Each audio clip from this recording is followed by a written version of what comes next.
Syracuse lacrosse and Cornell lacrosse do battle once again after a year off. Boy, does it feel good to say that. And Syracuse and Cornell, for the first time in quite some time, do battle here at Sholkoff Field. Hello, everyone, and welcome to ESPN Plus for this top 15 matchup between two of the best teams in Division I lacrosse. Christian de Guzman here, alongside Tom LaFalce. And Tom, these are two teams that are looking to get right back on the right side of things, both coming off some heartbreaking losses, especially Cornell, double overtime loss to the Penn Quakers this past weekend. Yeah, I mean, we've now hit April, so the stretch run is here. Both of these teams coming off disappointing close losses this past weekend, so I'm sure both of them feel like they need to come out and get a win tonight. No love lost between these two programs. They're always a battle. Cornell has had the better of late, I believe, winning the last contest 2 years ago at the Dome in overtime, and Syracuse the one before that. So I'm sure we're going to have a really great college lacrosse game here tonight at Sholkoff Field. The few members on both teams that were still here for both of those games remember that 16-15 win for the Big Red at the JMA Wireless Dome, and immediately a face-off violation against Mason Cone will give the Big Red the first possession here. And this is an important storyline for us, is this face-off game. Syracuse, very strong face-off team, and Cornell has been hovering just below 50% on the year. So good for Cornell to get that first opening opportunity. And it will give the first opening salvo to this Cornell Big Red offense. You have two of the most prolific offenses on display here today. And Spencer Wertheim will work it behind cage. Here's Hugh Kelleher. Statistically, Syracuse has the edge in terms of the quality of their defense and their specialty teams, whereas Cornell may be a little bit of an advantage on the offensive side, but very minimal. Kelleher all the way up top, 30 to shoot. Loses a defender and gets checked on the way in by Riley Figueres, and the ground ball goes into the stick of Will Mark. Spencer Wertheim unable to come up with the ground ball inside there as Syracuse gets the first clear of the game. And Sam Alexo, of course, who else would be taking the ball across the midfield line? One of the best transition and defensive long stick mids in the entire nation, Sam Alexo. And here comes this vaunted Syracuse offense. Inside the shot, and the score immediately for Sam English. And Cornell is no stranger to Sam English. Him and Jake Stevens running on that Princeton midfield line for many, many years. And Sam English comes back to haunt Princeton once again. And it was just good ball movement in the substitution game there. Syracuse was able to create the unsettled situation and come down and create the first goal of the game. I mean, Sam English loves to play against Cornell. Last time he played against the Big Red in 2022, he had 5 goals against Cornell, and he puts Syracuse up here early.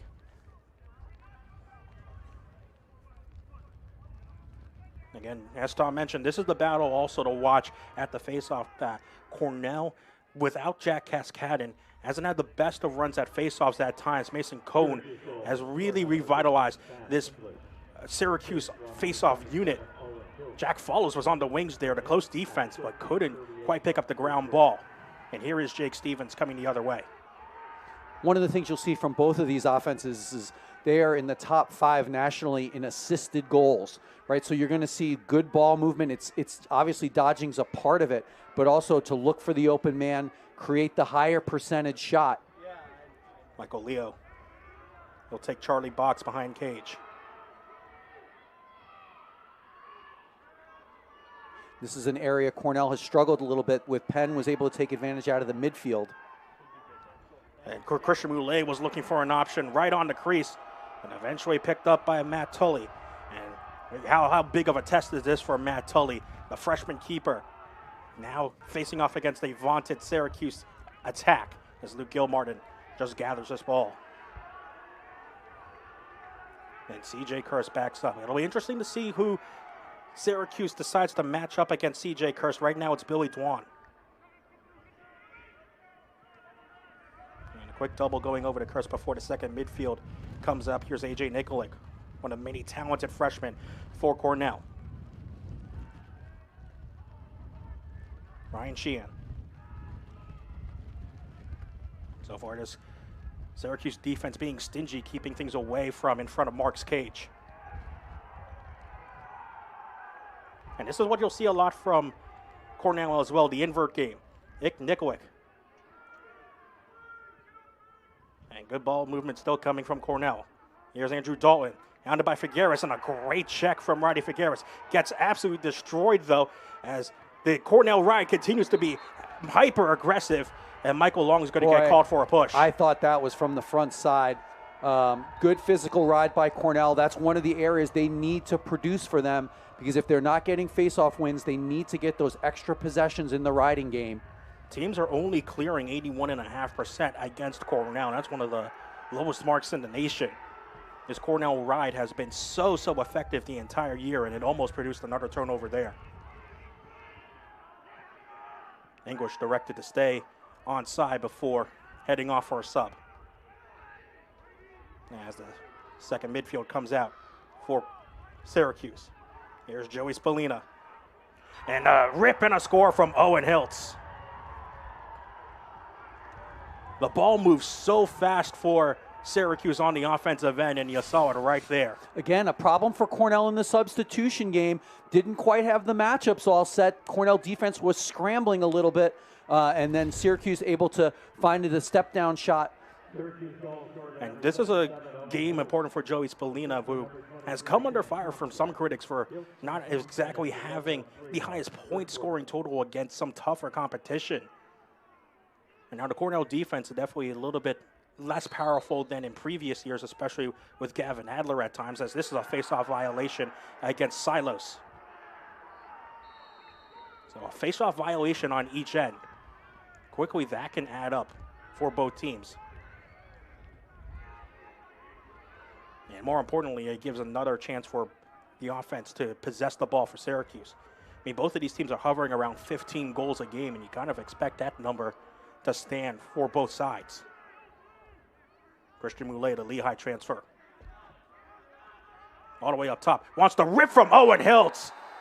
It's a quick 3-0 lead for the Syracuse Orange, and it's 2 goals from the lefty sniper, Owen Hiltz. And again, there's an opportunity where you get the defense rotating. You're going to see here, they break some down. Cornell, slow to come, but then 2 guys came, and then the pass directly right in front of the cage, and that's where you love to be if you're a shooter, right? You got everything that you can possibly shoot at there to be able to beat Tully, and just blows it by him up high. And this has been a good year for Owen Hiltz, returning from injury back in 2022, and continues just to settle in and absolutely destroy opposing defenses as a big face-off win goes the way of the Big Red. Danny Bacafola with the ground ball there for Cornell. We'll expect him to see a little bit more time tonight. He played a lot in his first couple years at Cornell, not as much the last few. But with defensive midfield injuries piling up for both sides, you expect a bit more depth to show on both sides as well. Bacafola, one of those depth pieces at LSM. First has a short stick, Carter Rice on him. Decides not to take too much more advantage of the matchup. We'll get it right back. Slide needs to come quickly, and it does. Kirst will get it on Cage, but it looks like it either hit pipe or hit the ground. And now he loses the ball, and Mark picks it up in the crease. Not sure that's a great possession for Cornell. You want to be able to, maybe let your defense settle in a little bit. You finally had an opportunity, and now here's an unsettled chance. Rice has Firth out, caught out on defense, and a charging ball will just fizzle wide. Looked like they're from Luke Roa. Excuse me. Syracuse doing a nice job in these unsettled situations in the sub game, getting guys lots of space. It is indeed Luke Roa who had that last shot. And he'll settle things down. And just, you see with both teams, just the breadth of offensive options that they both have at their disposal. And an intercepted pass. Picked up by Moulet, who's been a great attacker, transfer from Lehigh. Second straight attacker that has done well from Lehigh for Syracuse. Jackson Burkwhistle will push a bouncer wide. Both goalies got to be ready for some rubber in this game. Not afraid to shoot the ball here. And the ball's moving fast on both sides, especially from Syracuse, one of their big strengths. Continues to pass the ball with such speed. Jay Singer against Spallina, and a good first save for Matt Tully, beating and meeting Spallina high. And Kyle Smith will get the clear. It is loud here at Chokoff Field. Not exactly the most beautiful weather for lacrosse. It's about 42 degrees and it rained most of the day here in Ithaca. But the rain has subsided and the crowd is definitely plentiful for both sides. Can the second midfield get a spark here for Cornell? AJ Nikolic has had 2 goals in each of his last 3 games. He's been great ever since stepping onto that second midfield line. Same with Ryan Goldstein. But Goldstein has passed wayward for Sheehan. And over her back will give the ball right back to the Orange. They've got numbers here. Syracuse looking to move in transition. And Hiltz was looking for Figueres, the close defender, who was on the opposite end. And Matt Dooley is on the offensive end trying to pick up this ground ball. Bodies collide with Staub, absolutely flattening Matt Wright. And that will be a flag and most likely will give a man-up opportunity for the Orange. Now, it was definitely from the front. He maybe got his arms up a little bit. This is one where you might see a more than a 1-minute penalty.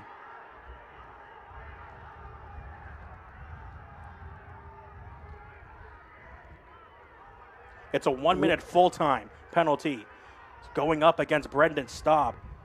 So this becomes very, very important, especially with a team like Syracuse, who last year was reveled for their incredible man-up offense, continues to be so this year with battling at 42.2% on the power play.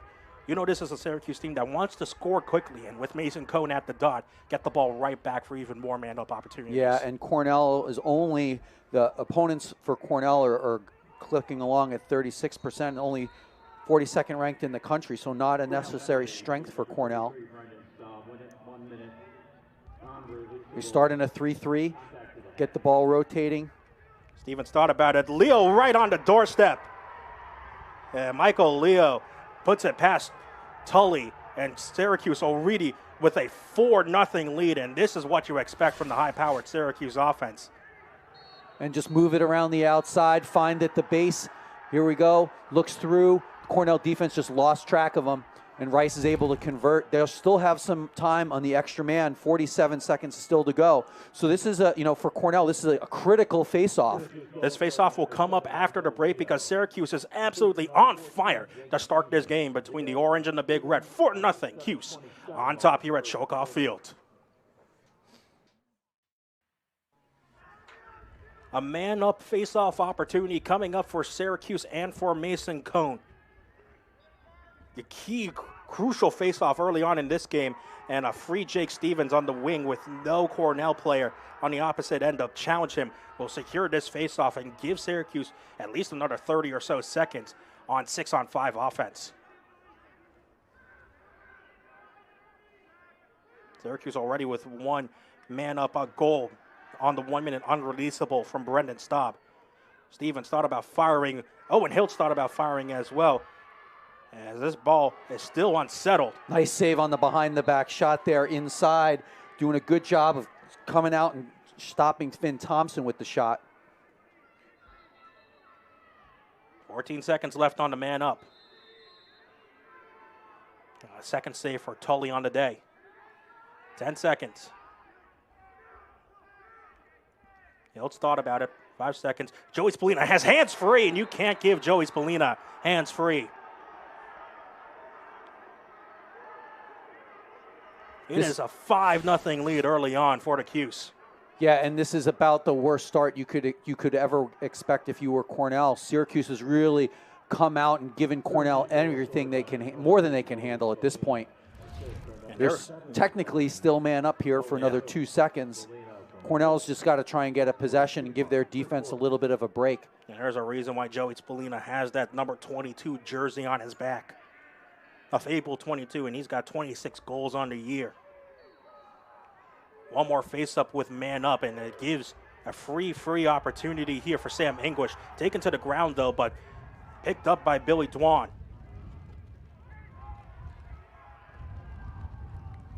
And so Syracuse, once again, this is where Syracuse holds one of the big advantages over Cornell in the face-off department. Mason Cone's been absolutely on fire the entire year. And now the Orange looking to even put on some more pressure. Spallina gets to the Hiltz, and it just pushes it wide.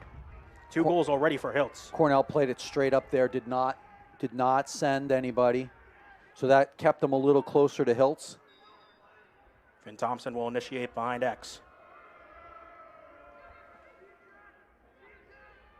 Short stick on Christian Moulet. Moulet thinks about taking box cage. And now Finn Thompson had his defender hung up, and it looked like a cutting ball couldn't quite find its target. Picked up by Leo. Spallina got his defender hung here. Singer is hung up against Spallina. And the shot in front of cage, and it just squeaks past Tully. Finn Thompson's on the board. 6-0 Syracuse early on. And the Orange are putting on an absolute clinic here at Ithaca. And it's just, I don't know what happened here. He just a little turn, right? There was nothing complicated. There was no pick. They're just taking advantage of the matchup against the short stick, and that's been an area that Cornell has struggled lately. That midfield has been where people have been attacking them, especially short stick midfield, where depth has been such a key factor in terms of not having players available. No Michael Bozzi, no Brian Luzzi, no Chris Davis. As a second face-off violation of the quarter will go against Syracuse. This one against John Mullen. Mark Silas will stay on the field. Thought about going to cage, slipped on the slick turf that's still kind of slick because of the rain. A long possession there for Silas to keep Mullen on the field. Now I think if you're Cornell, you're coming back with your first midfield group. Make sure you got your personnel right, and just make sure you get a good quality scoring opportunity here. Yeah, Syracuse has done a nice job of not letting Cornell get inside at all.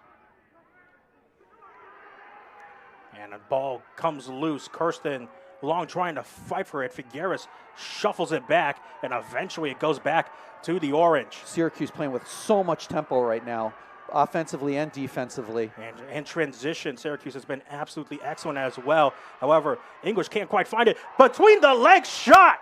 That's a score for Billy Dwan.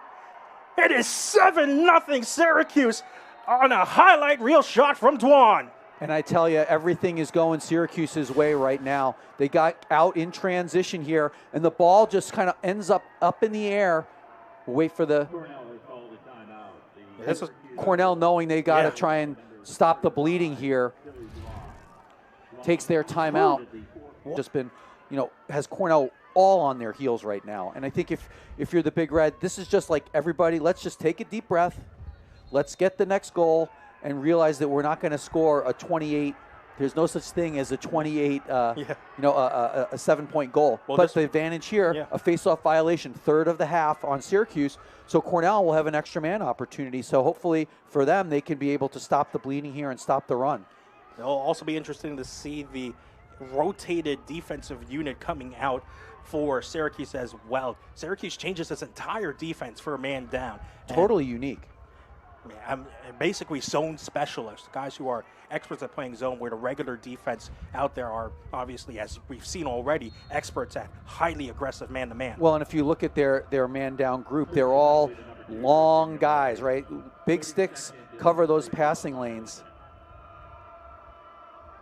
Big opportunity here for Cornell on the 32nd man up to try and get something on the cage. Willem Firth up top. Kirst thought about a shot from a difficult angle. Into Rory Graham. That one just hit the far pipe. How did that not go in for Rory Graham? Michael Long does pick it up on the backup, though. We're back at full strength. And the defender, Carter Rice, comes in as the extra man to return to man-on-man action. Full strength 6-on-6. Cornell had Michael Long on the backside for a second there. They're just unable to get it through to him. Kirst gets around his defender. CJ Kirst clobbered on the way in, and he's going to be called on the crease. Yeah, absolutely. He went up in the air. I think he decided, I've got to take, try and take things into my own hands here, and impressive, then goes into the crease. Also impressive from the man down unit. However, failed clear. It's going to go the way of Cornell. Again, this is going to be the equalizing factor for Cornell. If they can get the ride going, got to steal an extra couple of possession. That's the first failed clear of the day. It also keeps that man down unit out there as well to play some extended possession. Man-to-man defense is not the specialty of this man down unit. As Aiden Blake gets absolutely shoved to the ground, but slides the ball over to Kirst. Long behind X against Jordan Beck. Second midfield is out for Cornell.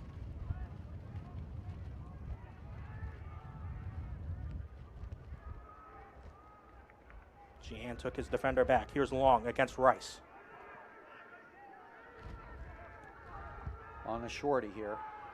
Michael Long tried to shot from a difficult angle. No backup either. As Cornell going to get the lucky first backup? I think they may have, yeah. I agree with you. I think that could have easily been goalie ball. Yeah, it looked like Mark was going to be the closest one there.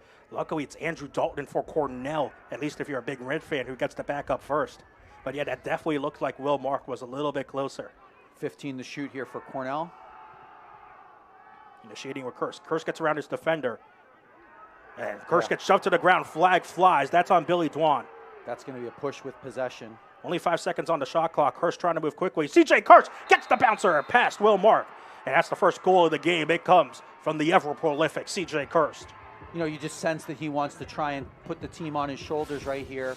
And here's an opportunity, right? Here he comes. He forces the push. And then he takes his time. He's patient. He knows he's not got much time here on the clock and just goes right to his strong left hand, keeps coming, gives himself that extra step to greatness, and converts. First of the game for him, stops the run at 7 in a row. That will wipe out the penalty, so we'll be back to all even. Full strength for this upcoming faceoff. Again, Syracuse, 3 faceoff violations in this quarter alone. That is one way you can neutralize the faceoff game. But Angelo Petrakis can't quite get the faceoff win. It's Jake Stevens who does so for the Orange. And he'll settle things down as the rotation comes in for Syracuse. Stevens, one of 2 transfers from Princeton, so guys that Cornell are familiar with, both playing in the midfield. Sam English, the other transfer from Princeton, scored the first goal of the game in what seems like an eternity ago, after Syracuse opened the game on a 7-goal run. But remember, Cornell is no stranger from coming back from deep runs. You recall the Princeton game a couple of weeks ago. I mean, Cornell was up 8-2 at one point, and then went down 12-8. Owen Hiltz, and a good save from Tully, who's starting to settle into the game a bit more. And almost a good outlet to Matt Dooley, and eventually Cornell gets the clear over as Kyle Smith picks up the ground ball. And a risky pass over to Kirst on the near sideline. There's a lot of air under that one. Billy Dwan's big long pole almost grabbed that one out of thin air. That's also been a key of Cornell's success as well. You know, sometimes the clears are a little bit more risky than you would like to take it. Spencer Wertheim finds himself on the short stick huddle. Cornell's still changing, so Syracuse able to slide and not have any worries. Gallagher all the way up top against Wright. First now has the short stick matchup. Wertheim spins around. Spencer Wertheim had hands free against the short stick, but his shot went well high. Now we'll play a little 2-man game behind. Goldstein passes up top to Firth, wearing the fabled 51 jersey that Jeff Teat made famous with the Big Red. And now Michael Long's got the short stick and huddle. He'll take him behind X. Michael Long on the short stick will score. And now the bleeding stops a little bit for Cornell, and at the end of the first quarter, you sense that this is huge for the Big Red to gain some momentum back in this game. He just takes advantage of the matchup here, right? Gets it behind, is able to come with his left hand. Almost was a little bit of a fake pass, like there was that little second of a hitch there that made the defender not slide to him, and then he's able to turn the corner and put the high percentage shot in. Yeah, I always think of goals in the last minute of a quarter can really help you build momentum. You never want to give one up, and if you can get one, you know, that's great. And it looks like we've got a foul. There is some sort of foul being called because there is not going to be a face-off, it looks like. Here it is, so they just threw the flag now. There's an unsportsmanlike penalty that's been called on Syracuse. We're not sure exactly on who. It's got to be some sort of bench penalty, it looks like. Well, and if you're Cornell, with 15 seconds left and the face-off disparity, you maybe think about holding. Hold on, Tom, because it sounds like we're getting 2 unsportsmanlike penalties potentially getting called. Officials are come together. Could this be a 6-on-4 getting set up for Cornell? Certainly could be. It looks like it. Well, they've got 5 out there now. The thing to remember, they could call 2 of them on the same guy. This is very true. Yes. We'll wait to hear from our. Little bit of confusion. Yeah, we'll wait to hear from the admins downstairs in our production booth exactly what the penalties are going to be called. As you can see, the official talking with Gary Gate, Coach John Ordina, also the defensive coordinator, having a chat as well. At the very least, this is going to be a huge man-up opportunity. As you said, you probably expect Cornell to probably take this into the second half. I would wait and hold the ball. Especially, it's at least one of them's a minute, right? So, excuse me, also into the second quarter, not the second half, yeah. That'd be some non-releasable penalty. A 15-minute non-releasable penalty. With the time left, 15 and change. Yeah. So they'll get this all straightened out. So right now it is going to stay on 6-on-5, and it looks like it's Carter Rice, at least on that near side, who is getting called for this penalty. You see Pat March there in the orange hat on your left, having conversations with the officials. It might have been called on Pat March, the offensive coordinator. See some other Cuse officials. Did Pat March get tossed out of this game? Sure looking like, looks like somebody's walking away, yeah. Is that? It looks like that's Pat March, the offensive coordinator. We'll see if we get a confirmation of this. I tell you, in all the years I've been doing these Cornell games for 20 some odd years, I can never remember a situation where a coach was removed from the game.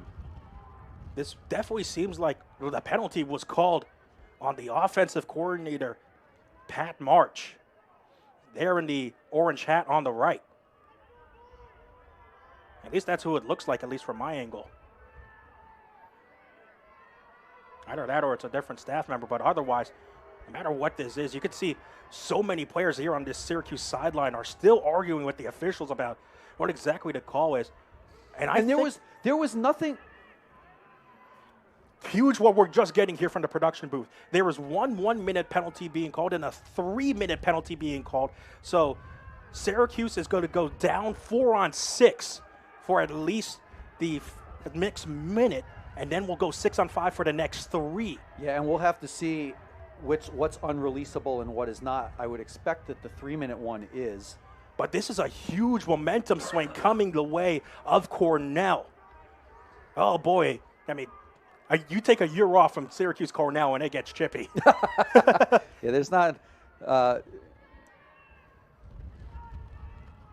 right, so we're getting word that both of these penalties are non-releasable. This is 2 men up for a minute, and then we'll go 1 man up for an additional 2 minutes. Yeah, this is where I think you hold because you got so much time, and then you're going to take the opportunity to start the second quarter without a face-off. A huge opportunity for Connor Busak coming up to draw up something with 2 men up for 45 seconds to start the second quarter.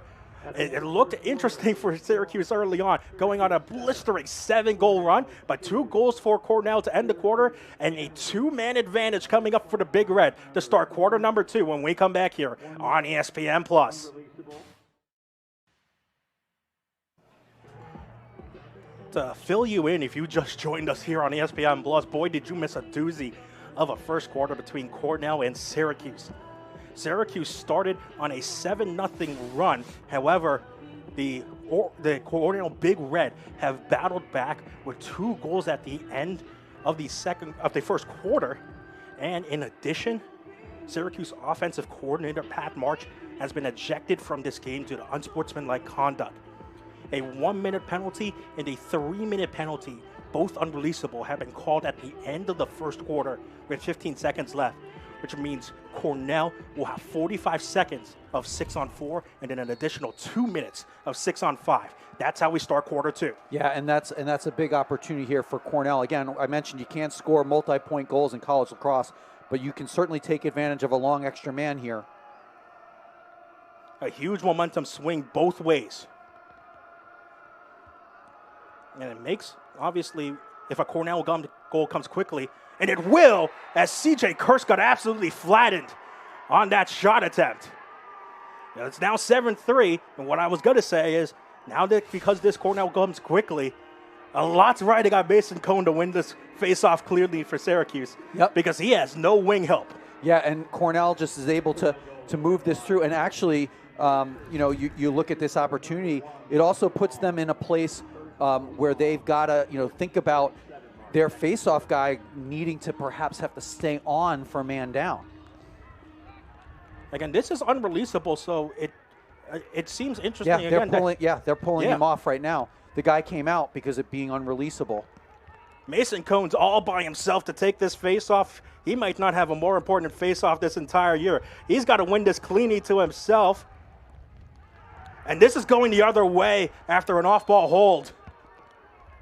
Mason Cohn gets this face-off win, and now this is going to be a huge ride coming up for Cornell to try and battle back. It will eventually get to be on 6-on-5, which means the ball's got to be doubled. Yep, and this is where you do have to, everyone thinks it's so easy to get that double there, but when you're all spread out like this, it's not totally easy. And then here's an opportunity. Did they call a timeout? Yes, they did. It looks like it. So Syracuse decides to use their timeout. Michael Leo will initiate from the far sideline here, being doubled by Jack Follows and Jason Singer. As Syracuse tries, he was out of bounds. Again, the blue line is the out of bounds in men's lacrosse. The yellow line is the out of bounds in women's lacrosse. So Leo must have not noticed that. He came, it was clear as day. We were able to, good job by the camera crew to get that. And Cornell look for the quick clear, get their extra man unit on. Remember, this is an unreleasable penalty, so this is going to go on for the next minute 40. This 6-on-5 advantage for Cornell. And you want to get into your set quickly here. Starting, looks like it's a 1-4-1. Long. Up top to Kelleher. Hurst. Gets it back. Long. Will rotate up top. 40 on the shot clock for Cornell. That was the same action they got the last extra man goal on. Long thought about a rip from deep. Here's Willem Firth. Cornell staying patient here. 26 on the shot clock. They can wind this down again because of the non-releasable penalty. Kirst finds Long in the middle, and Michael Long makes it 4 straight goals for Cornell. Nice patience there by Michael Long. He catches it and changes hands. Watches this, how he's sort of coming to the ball a little bit with his right hand. No, left. He switches left and then goes to right. That change of hand, then shoots down low to get another Cornell extra man goal, assist to CJ Kirst. And they still have 47 seconds left on the extra man. And the big thing also, it's all with this specialized Cuse man-down unit defense out on the field as well. There's no Riley Figueres. There's no Billy Dwan. There's no Caden Cole. And a violation. The track is jumped. And again, this is where those faceoffs become so important for Syracuse. This time it's John Mullen winning the faceoff. Remember, he only has 1 wing help on these faceoffs for the next at least 40 seconds if it continues. And once again, Syracuse, at least if they could hold on to the ball here, should be able to kill off the rest of this man-down penalty. It looks like we're starting to get some rain. The rain is indeed starting to fall. Owen Hiltz is backtracking, getting chased by Matt Dooley.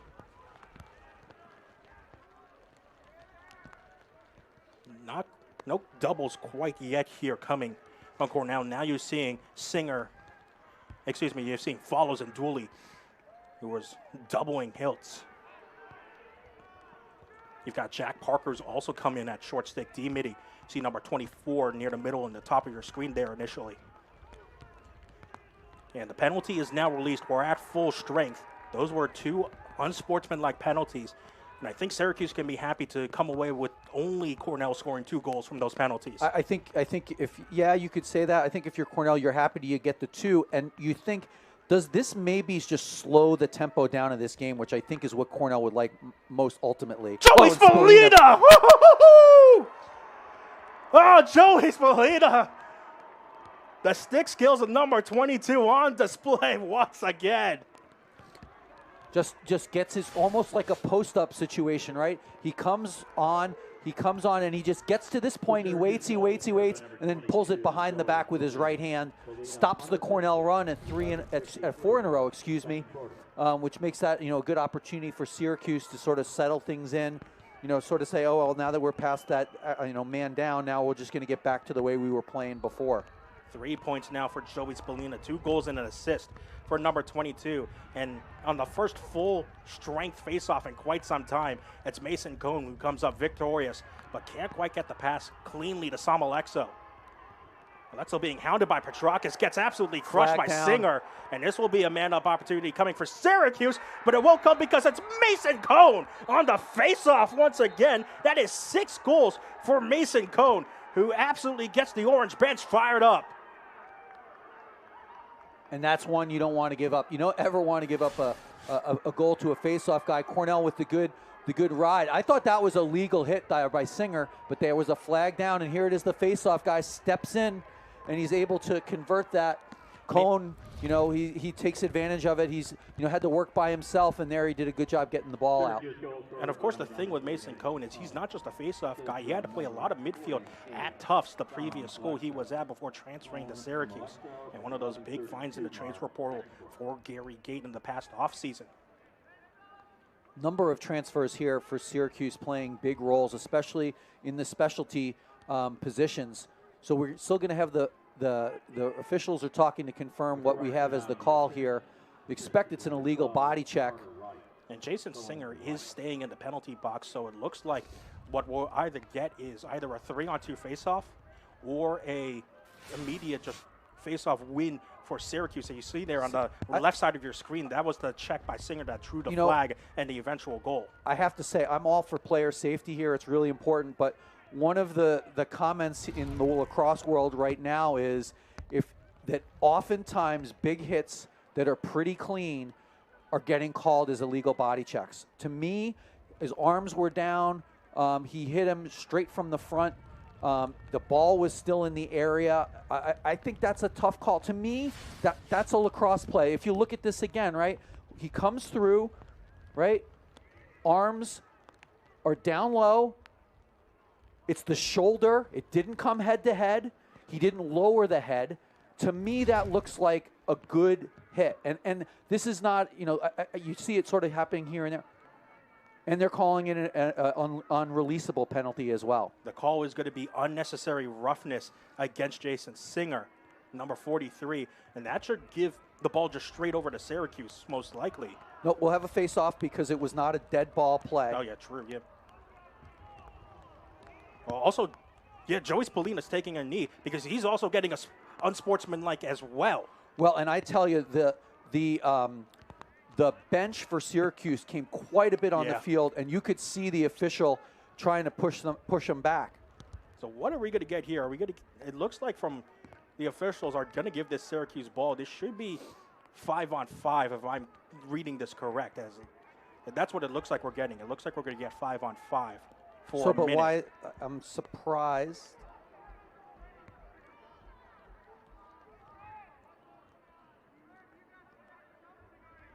So we're also getting word that we've also got an unsportsmanlike conduct here, penalty against Cornell, which is why you're seeing no face-off. Because right now it's actually 5-on-4.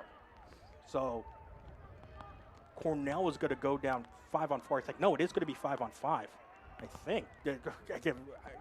With the chirpiness of this game, I mean, we've already seen 4 unsportsmanlike conduct penalties. All right. All right, 5-on-5 lacrosse. 1 minute for unsportsmanlike conduct. Cornell penalty to number 43, Jason Singer, 2 minutes for unnecessary roughness. So Jason Singer. So they called it a 2-minute foul against Singer. And then 1 minute on Spallina for unsportsmanlike. That's why you see Jackson Burkwhistle just kind of hanging around there at the back to wait for this 1 minute 5-on-4 to expire. Or 5-on-5 to expire, excuse me, so that they can go 6-on-5 for a minute. That's surprising. I would go here, right? Why not go? It's a 2-minute foul. And it's unreleasable as well. We saw a non-releasable get signaled by the official.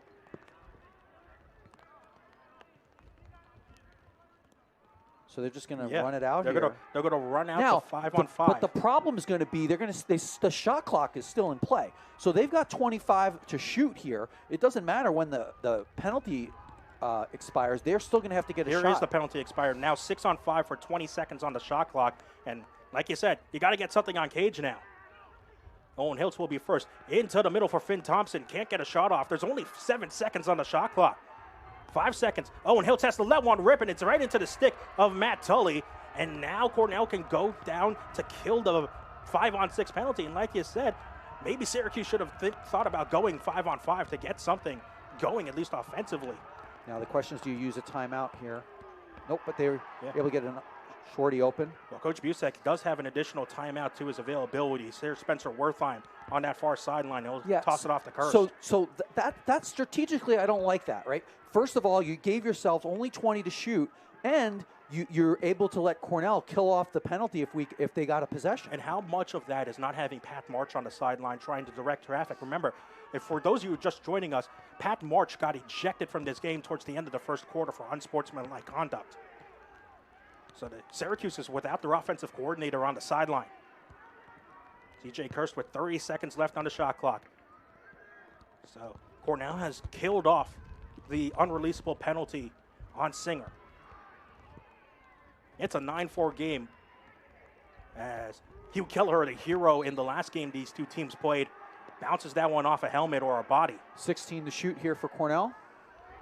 You know, with this Cornell offense, it can move quickly. Here's Ryan Goldstein, the talented freshman. Ryan Goldstein can't quite fire it past. There's Long on the backup. Yeah, definitely got blocked. And it looked like it's called getting blocked off mark. So this is we've got fresh shot clocks all around. So they said it did hit the goalie. So Cornell gets a fresh 60. Wertheim inverting. Spencer Wertheim. Did that get past Mark? No goal. What a save from Will Mark. Will be interesting to see if that gets reviewed. Oh, boy. Carter Rice gets it across the halfway line. Boy, have we seen more weird things in this game so far. We're not even halfway through our second quarter yet. I mean, this is what happens when you take a year off Syracuse Cornell, huh? Yeah, they stored it all up. Yeah, decided to use it they stored off all the aggression that this I-81 rivalry battles with. Can you remember a more wild game here? You've called so many games here at Chokoff Field. Boy, not like this. Defender hung up. So we try to get, I try to get our camera right. Tully's got out of cage. That's an aggressive move from Tully. He'll get back in. Here's Michael Leo, all the way up top against Aiden Blake. Slide comes. Christian Moulet. Owen Hiltz found a man inside, but Finn Thompson took his eyes off the ball right when he received it and couldn't quite push it on cage. Here's Cornell in transition. Michael Long all the way to Aiden Blake. Finn Thompson's caught out on defense. Goldstein all the way up top. Brendan Staub, the bouncer! Brendan Staub has the long ball goal! And I tell you, the thing that has happened and changed this game is that this tempo is more to Cornell's liking. It's not that Cornell wants to play slow, but they don't want to necessarily be all unsettled situations here. You're happy to take, a numbers game and go to the goal there, and that's, let Cornell sort of start to work their way back into this game. That's the 4th goal of the career for Brendan Staub, the sophomore from Garden City, New York, has made this a 9-5 game. It's rare to see Will Mark let a ball like that past his cage. But boy, have there been momentum swings in this game. Yeah, both goalies only have 4. Each goalie has 4 saves in this game. And a face-off win for Silos here. Working up against John Mullen. Silos tried to find Michael Long, but couldn't quite do so off the top of Long's stick, and this is going the other way. That's one Long wants back. He sort of reacted very quickly. But again, this lets Cornell get into their riding game. If Syracuse has to clear out of a settled situation, it looks very different than if it's, ground ball up and out. They will get the clear, though, over to Jake Stevens. But like we said, clearing can be a factor in this game, with teams only clearing 81.5% against Cornell this season. That's not a particularly high number for defenses. Owen Hiltz, the fast hands, makes it a 10-5 lead for Syracuse. And that's one I think Matt Tully would like back. Like to see here if there was a screen that came in front of him, because it looked to me like it wasn't a super hard shot. I'm not sure he saw it. There was a lot in front of him there. Sea of white bodies in front of Matt Tully, kind of like a hockey goal when it gets deflected and screened on the way in. And Owen Hiltz taking huge advantage of that to get his hat trick. It's a 5-point game already for Owen Hiltz. And that's again, you stop Cornell from getting momentum. You think Cornell gets a goal, and then they win a face-off, and then Syracuse able to come down and get possession. And a huge ground ball pickup there from Michael Long. Flags want to be flown, and here comes a flag as Michael Long will draw the penalty. And we'll go on 6-on-5 once again. And special teams were probably going to be a factor. Did you expect this to be much of a factor today? It's crazy. I was just thinking that you almost would need to put like handrails in the box, that you might use just for something to hold on to. Both of us standing while we're watching this game, it's like every 45 seconds something crazy happens. So Cornell will go on the extra man here. They are 2 for 5 on the night. And again, here comes this specialty platoon man down unit that comes out for Syracuse. It's important for Cornell. They got to continue to try and chip this lead down. They had it down to 3. Now it's up to 5 again. Still plenty of time in this lacrosse game. Long found Willem Firth, and a great save from Will Mark. Just high to high. And Mark found that stick side all the way. And now it's time to clear for man down for Syracuse. And with Sam English on the ball, they can do just that.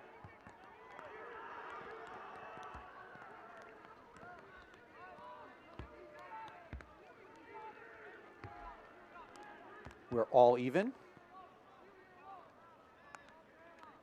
And for the first time in probably quite some time, chance for everyone in the stadium to take a breath. Yeah, and again, I do think, now obviously you don't want to be 10-5, but this game has gotten more to Cornell's liking in terms of the pace of play. And you saw it in the first half. The ball was zipping around for Syracuse. Yeah. Definitely slowing down as Luke Roa will battle against Hugh Kelleher, who's been caught out on defense. 27 on the shot clock. Up top to Jackson Berkwhistle. And the short sticks matchups are what every team has tried to attack against Cornell. And now Jake Stevens will fast it off. A free shot for Luke Roa, who was all alone. And now it's an 11-5 lead for Syracuse. Yeah, sort of not a great angle, but he's got so much space there. And he, when I watched it live, it seemed like he was a little further from the cage. He was in a dangerous position on the field there. No question there. You try and blow it past the goaltender from that spot. The slide came a little bit too late from Brendan Staub after the initial slide onto Jake Stevens. And a great assist there for Jake Stevens, who's got 2 assists on the game. Trying to make it 3 as Mark Silos tries to get it past Mullen, and tries to get it past Cone. And a violation will give it to Cornell. What do we got here? Another whistle. Officials want to converse here. This might have been a player stepping outside of the restraining box on the initial face-off, as all 3 of the officials will converse here. Looks like it's going to stay with Cornell on this side.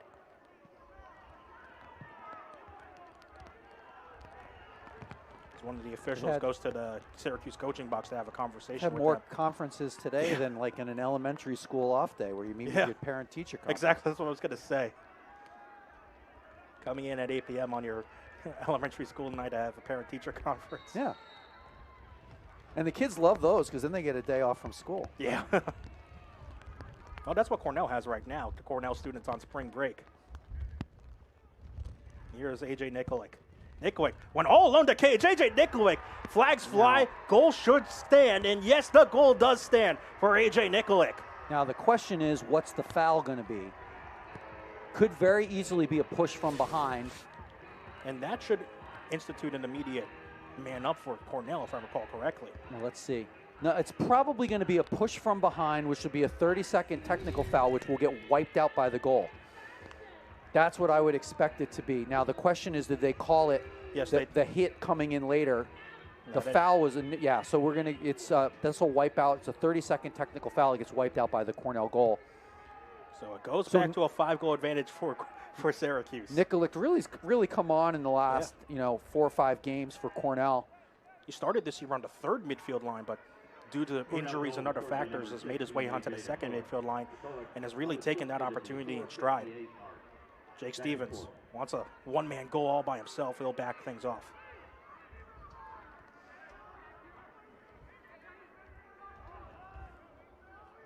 And once again, just another time to catch our breaths. Like you said, Syracuse has really slowed down this pace in the 2nd quarter.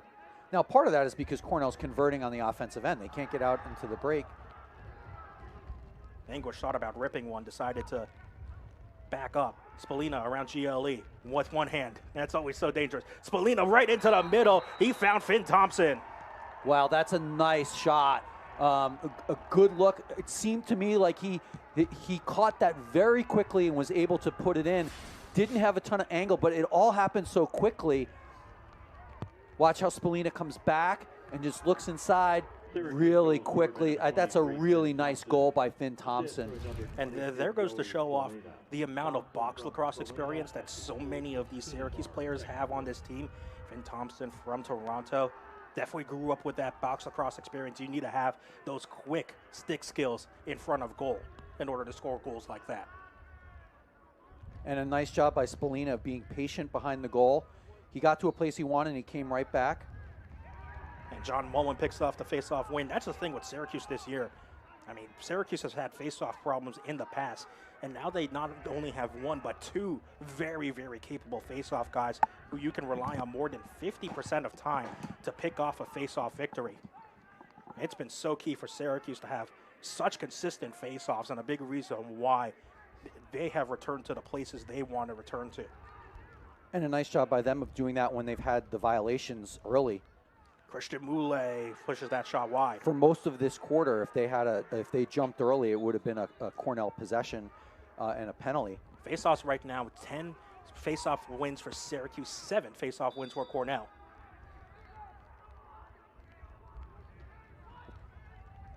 Spallina found Moulet all the way up top. Owen Hiltz, that one deflected off, I think, the helmet of Kyle Smith.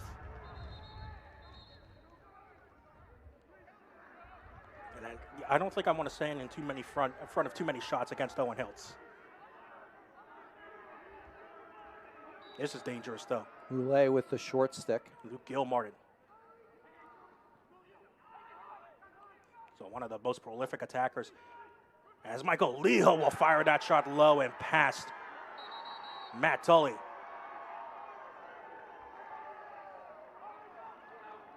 Oh, wait, did this goal get wiped out? This goal might have gotten wiped out. I'm not sure exactly. Hold on everything right now. You can see Leo just kind of turn his head back in some confusion. The referee at the table just signaled a goal. Okay, so this will be a good goal for Michael Leo. There definitely seemed to be a lot of confusion there on that end.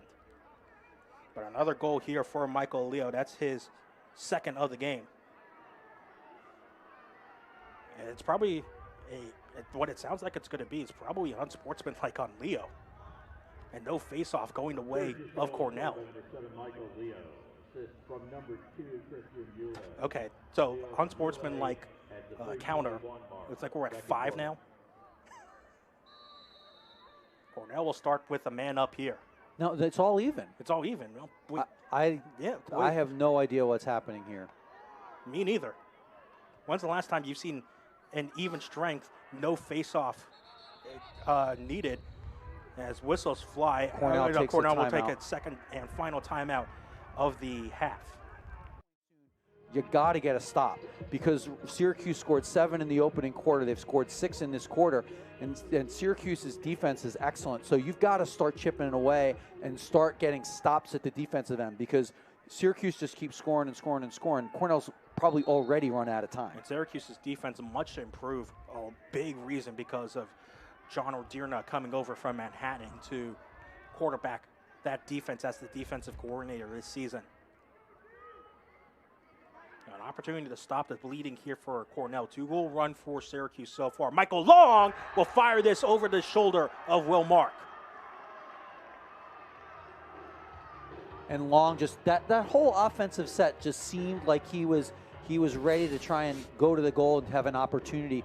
Here he gets rid of the ball, sort of a little bit of action, come right back to him, and just blows it by Mark.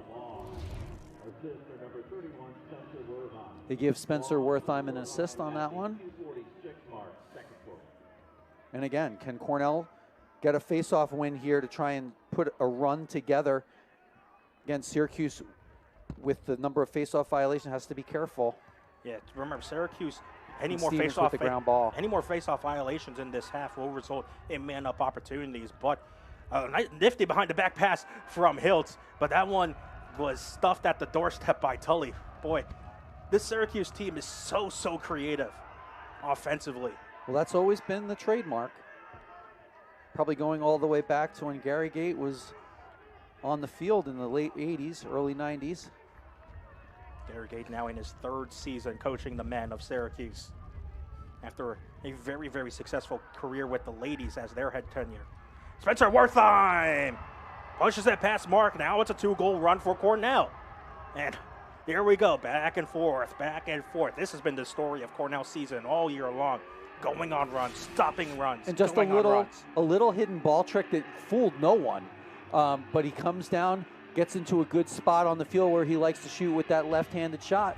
But the big thing about that hidden ball trick, or fake hidden ball trick, whatever you want to call it, it forced the short stick wide Huddle to hustle all the way over to Wertheim to try and cover him.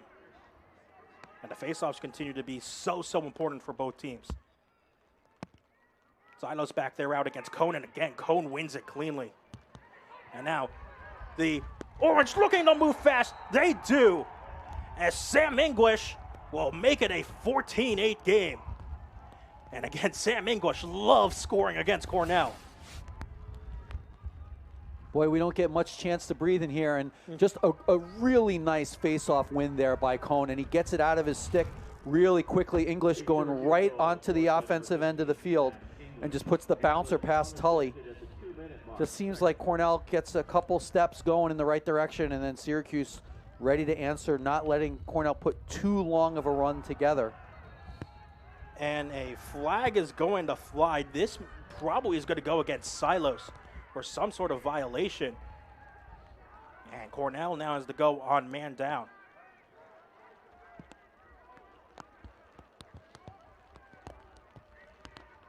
That's a hold getting called against Silos. That's going to be a 30-second technical. Take a look at it again here. Yeah, kind of just shoved Mullen to the ground. Syracuse 2 for 3 with the extra man here. One of the highlights of this Syracuse team, their absolutely lethal man-up unit. Joey Spallina tried to rip one over the bar. Cornell penalty to number 3, Mark Silos. 30-second face-off violation for holding. Still 21 seconds on the man-up, so plenty of time for Syracuse to get another look. Spallina all the way up top. Hiltz, great dodge. Owen Hiltz pushed it wide. Just slipped past the defender. Just again, you can see that box background there, just sort of just keeping the stick. You know, keeps it in his left hand, but that doesn't matter to him. Bird whistle will trigger. Here's Leo. Hiltz getting absolutely hounded.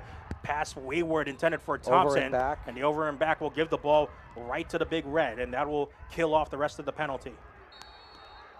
And Long will reinitiate, and a slash is going to get called. It may have even been offsides, too. And Long absolutely destroyed as he gets on his way to goal. We got 2 flags down. Boy, oh boy. And again, this is another one of how much laundry have you seen on the floor today? So this was right here by the middle. He throws a little wrap check here. Yeah, that's called on Thompson. You could see Long immediately noticed it. Let's see what the officials have to call here. I mean, to me, I'm not sure I saw what was wrong with that. Now, the only thing I saw was, not giving the guy 5 yards. But at the very least, it's a 30-second man up.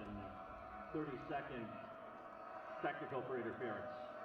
So the call was a 30-second technical for interference, and C.J. Kirst will put Cornell back on the board. It's 14-5. Extra man Excuse goal. me, 14-9. 5-goal lead for Cornell. Extra man goal here for Cornell. Just they start with Kirst top center. They get the ball moving around, and he just comes right through the middle. It wasn't anything real complicated there. Makes a cut to the ball, and Long finds him. In some games this season, 14-9 would be the final score.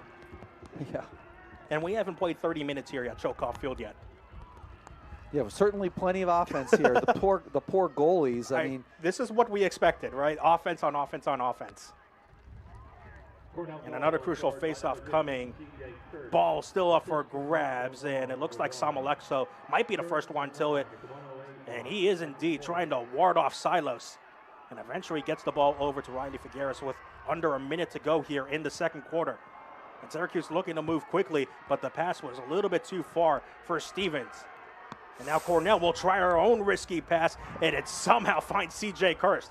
Now Cornell looking to move a transition. Michael Long will pass it off. Here is Spencer Wertheim. And I tell you, you may not have been able to hear it, but I thought that C.J. Kirst was going to get killed. That type of a buddy pass. And then watch this. I mean, Kirst just looks like he's going to get lit up.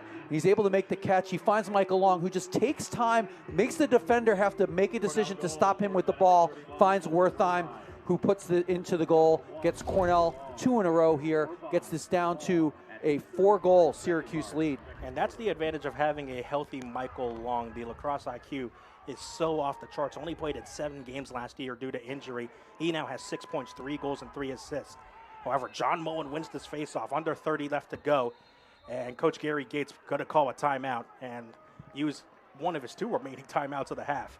Syracuse has called the timeout. They used the one. No, that's their last one. I believe they used the other one on that extra man when they were trying to kill time. And that's what they did at the start of the second quarter. So this is it's been an offensive explosion. If you look at Syracuse on the year, is only giving up 9.25 goals a game. That was one of the differentiators I thought in this game was, Syracuse's defense has been excellent. Cornell has not been as good. Especially after that 10-4 game against Duke earlier a couple weeks ago. Yeah, I mean, so now if you're Cornell, you got to buckle things up and try and get a stop here. Yeah, they're going aggressive here to try and buckle things up. 17 seconds left. Spallina got around X, tried to behind the back pass. Christian Moulet, that shot's over the bar. Finn Thompson's first on the backup. It's a good look there by Spallina and Moulet with a good opportunity from right in front of the cage.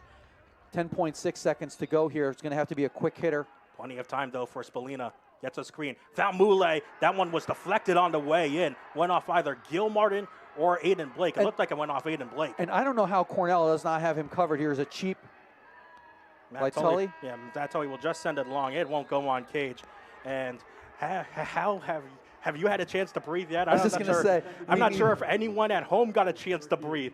24 goals in the first half. 14-10 would be a final score in most games this year in college lacrosse. That is just the first half here. And there's still a little bit of talking going on between these two teams as they get ready to go to halftime. I think we're just going to need a few minutes to sort of get our bearings and be ready to go, because, either one of these teams, if they get on a run in the second half, could do it. 4 goals, is not a lot considering that Syracuse had the first 7 goals of this game. Grab a friend, grab a drink. The second half between Syracuse and Cornell. The return to this I-81 rivalry will be coming up after these short messages because Syracuse and Cornell have a 14-10 game going between these two heated Central New York rivals. And we do have a goaltender change. So Wyatt Nust, he started the beginning of this season for Cornell, and then Matt Tully started the last several games for the Big Red. So here we go. It is Wyatt Nuss, number 19 in goal to start off for Cornell here in the second half. The last time these two teams played, it was also Nuss who came in relief, or at least in the second quarter of the game. The last time these two teams played, he came in for Chase Erland. It only allowed 8 goals, made 8 saves in that 16-15 overtime win over Syracuse in the JMA Wireless Dome 2 years ago. Boy, that was close. CJ Kirst jumped up to try and stop that clearing pass and almost made himself offsides. When he landed, he had to sort of balance himself there. Hard-fought ground ball off the face-off. Michael Leo, head full of steam, lost his defender, and this is going the other way. Interference call? Yes, and indeed, an interference call against Syracuse. And immediately the opening possession for the Oranges wasted here in the third quarter. As Aiden Blake takes it into the offensive end. Again, one of the advantages you have with Aiden Blake, started the year on the second midfield line, now at short stick D midi, due to injury reasons for Cornell. CJ Kirst had to go through 2 long poles if he wanted to go towards goal, so backs off. Unsettled situation, at least for a second there for Cornell. No. Again, this is more of the tempo they want, so they decide if they don't have a real clean look, let's set things up and see what we can do. Wertheim has Carter Rice on him, and so this is an opportunity for Wertheim to go behind decks. Ryan Goldstein found Willem Firth. Here's Goldstein high-stepping his way alongside Caden Cole.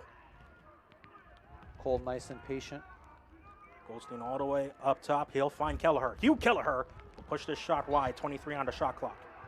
Just that's the power dodge that you expect to see there from Kelleher off the top. Goldstein directing traffic.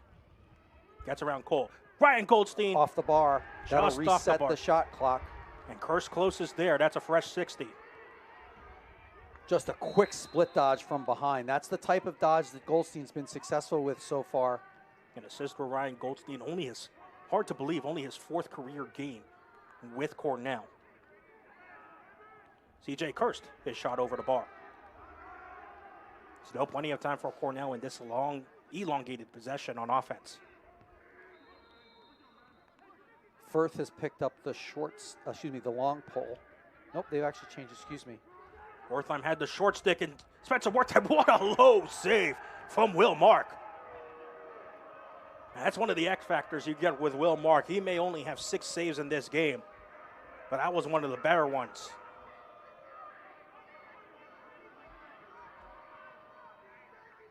And almost a turnover forced by the Cornell Ride, but Jake Stevens, a strong stick to keep it in his possession.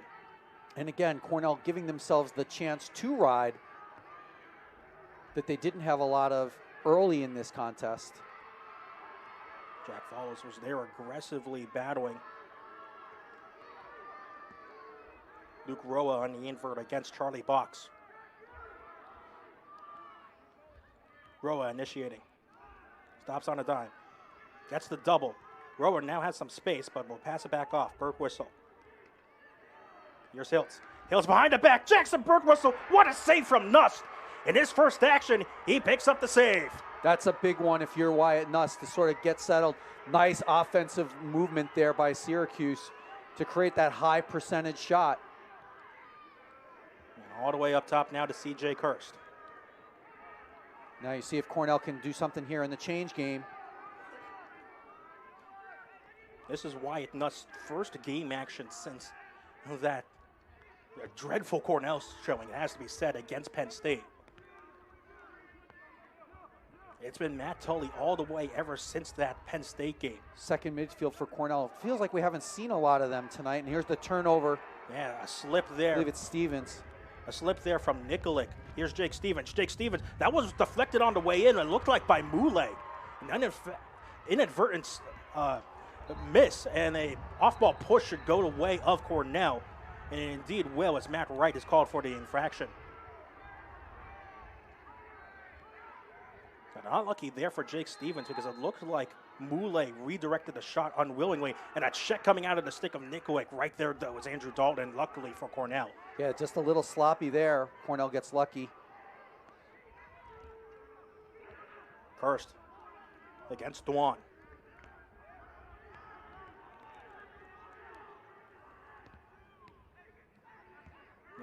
up top.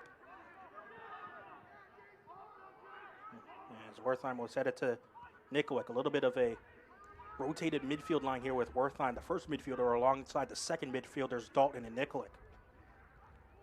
Michael Long has the short stick against Jake Spallina, and he'll take Spallina for a ride. The two number ones do battle behind cage. Swin dodge. Long up top. Two players are waiting there. Wertheim is one of them. Spencer Wertheim shot over the cage. Still 26 to shoot, so plenty of time if you're Cornell. Ryan Goldstein waiting for the signal. No restart. Goldstein, speed. Found Michael Long somehow on the unsettled situation with sticks colliding everywhere, but Mark picks up the ground ball.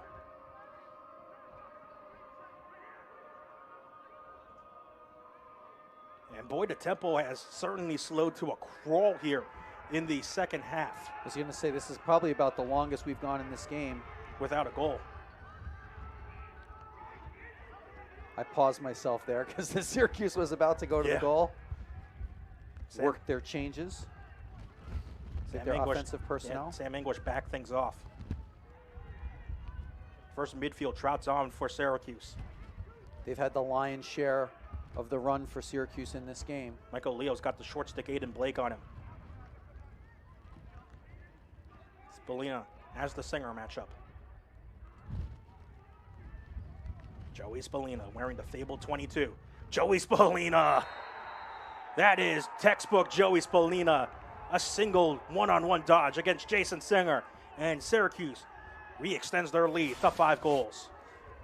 Just a patient dodge, right? He waited, got what he wanted, comes with his left hand, uses the pick, gets to 5-5. You know, not bad defense. I mean, Singer's got his stick in his hands when he shoots that. You know, he got himself to a good spot on the field. That's the thing he did really well there. But sometimes that's what happens when Joey Spallina gets even in a millimeter of space. His faceoff going the way of Mason Cone. As Mason Cone continues to have an excellent day on the faceoffs, but his pass over the head of Will Mark, that's going out of bounds, and a possession going the way of Syracuse. An uncharacteristic tone over there for Mason Cone. Well, that's the thing, right? I mean, the faceoffs in this game, it's one thing to get the statistical faceoff win, but both teams have had times where they've had to work really hard just to maintain possession. First, met with blue jerseys. As the first midfield trots out for Connor Busek. Firth has the short stick against Carter Rice. And had the ball checked out, Kelleher will pick it back up. Kelleher has drawn the long pull of Sam Alexo. Goldstein doubled there by Rice on a beautiful slide, and the path intended for Firth is off the mark. A beautiful slide there from Carter Rice. Just played him physical, right? And as a sliding defender, you want to take body, and that's what he did. You know, Goldstein a little bit undersized, and just that hit makes the pass go out of bounds. Nathan Levine will take the ball across the midfield line.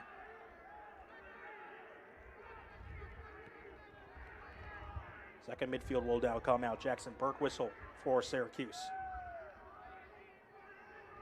Alongside Stevens and Roa.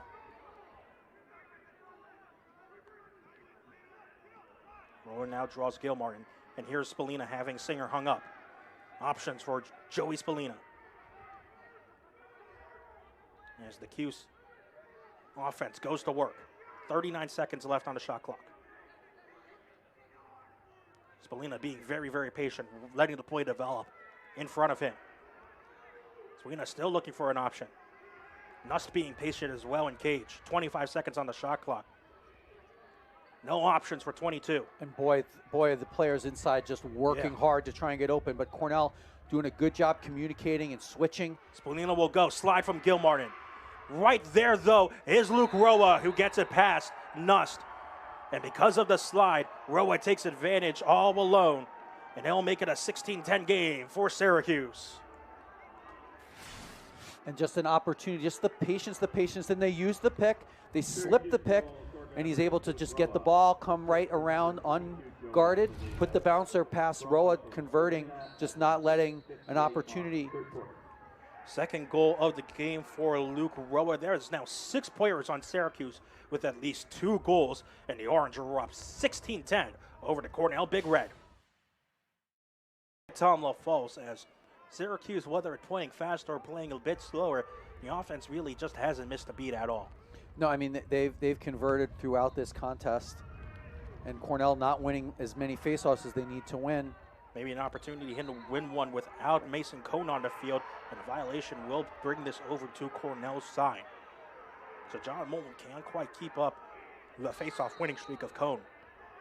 And now this, once again, comes down to the situation that Cornell is used to, really.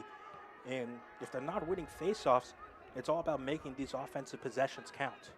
They have to, right? I mean, you got to start chipping away, and some of that's going to be, getting stops. The clock is quickly becoming an enemy for the Big Red, even with, a full quarter to go. Huge slide coming over to Kelleher. Ball is now up for grabs as Caden Cole is trying to fight alongside Michael Long, and eventually Michael Long picks it back up, flipping it over and finds Kelleher. And might just get a settled situation, or still unsettled. Spencer Wertheim thought about a shot, looking for C.J. Kirst in the middle. And the pass a little bit too hard for the Wartime Award finalist from last year to handle. Going the other way in transition, but this time a failed clear on the Syracuse side. No, not a failed clear, because somehow it found the stick of Moulet. I thought that was in Dooley's stick, but Dooley no. did have it, and they made the play to create the turnover. Huge job from Moulet. Behind the back pass to Moulet. Right onto the crease for Sam Cornell English. Ball. Dooley heads up play, getting to the end line to win the run out. The hero of the Princeton game gets the back up here for Cornell. And once again, it's another opportunity for Cornell offensive possession, which, like you said, with time slowly becoming an enemy for the Big Red, everything becomes so precious for this Cornell team. Risky That's pass. playing without a cross. That's obvious. Once you lose your stick, you've got to come right off the field. He was slow to get off the field, and he kind of grabbed the player. And so this will give the ball right back over to Cornell. Second midfield line will trot out here for Coach Busek. Ryan Sheehan to initiate. Finn Thompson, who was playing without the cross.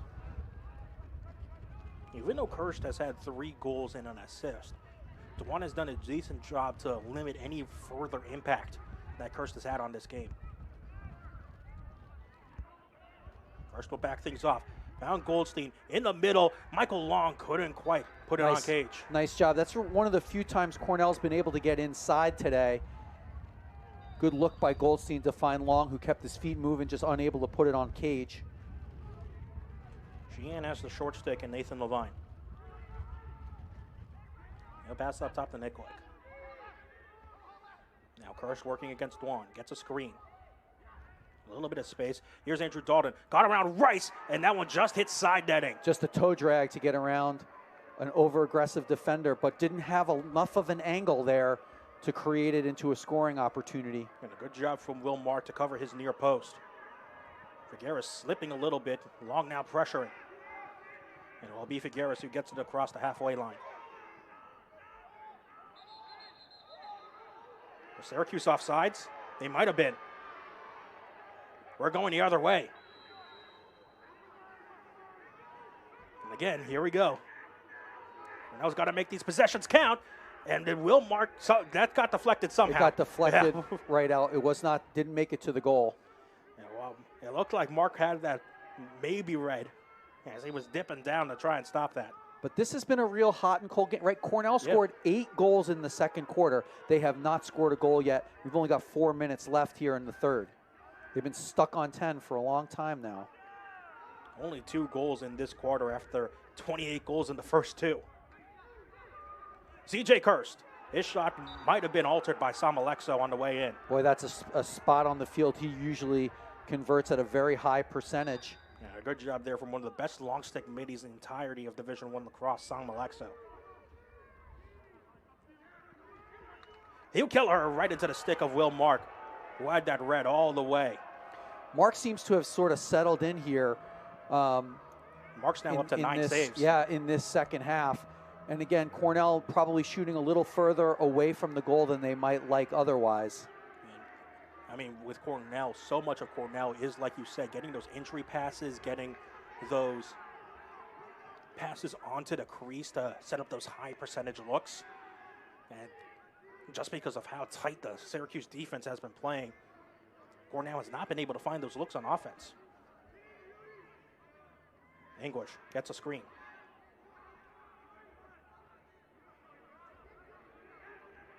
Michael Leo's got the short stick matchup against Luke Gilmartin. He'll invert. Slipped a little.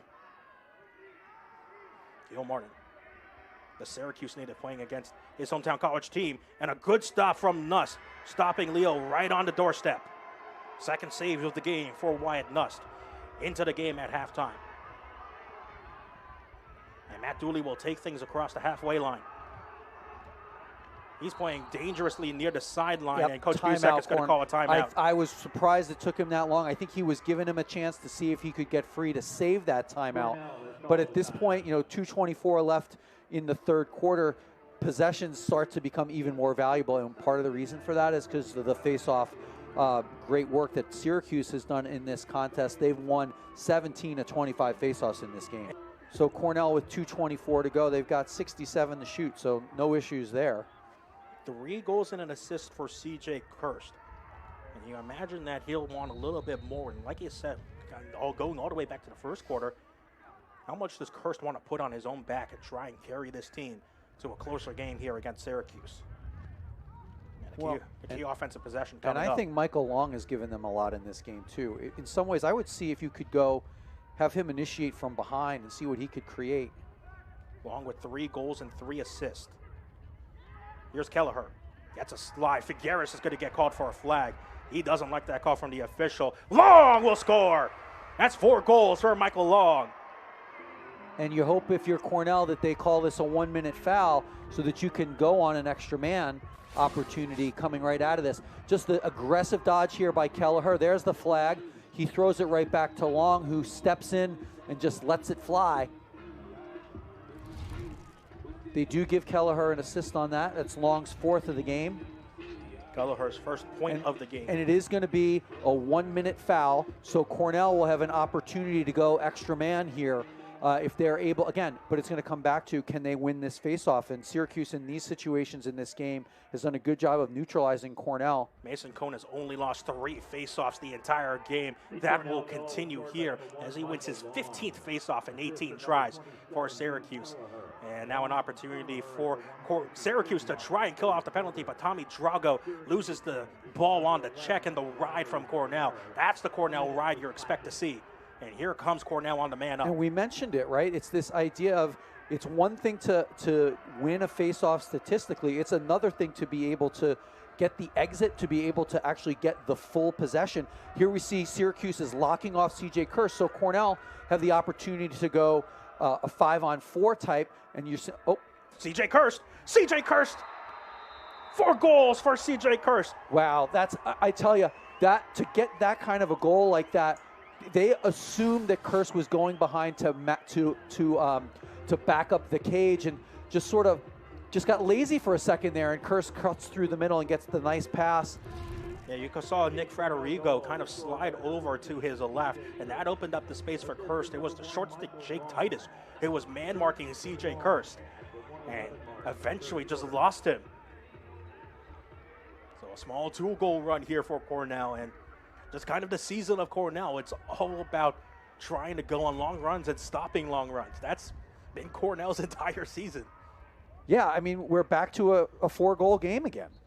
And it starts to feel suddenly a bit more manageable for Cornell, but Mason Cone wins yet another faceoff. 16 of 19 from the faceoff dot is Mason Cone. Boy, how have Syracuse needed a faceoff guy as dominant as Cone for such a long, long time. And Mason Cone is giving them that as Syracuse has their sights set on Memorial Day weekend. Less than a minute to go here in the quarter. Syracuse can hold for 1 shot. So again, we've talked about these momentum plays. This becomes an important possession. Cornell needs to get a stop here, see if they can get out of this quarter just down 4. Jackson Burkwhistle is taking Kyle Smith on a journey on the invert. Syracuse has initiated a lot in this second half with Spallina from behind.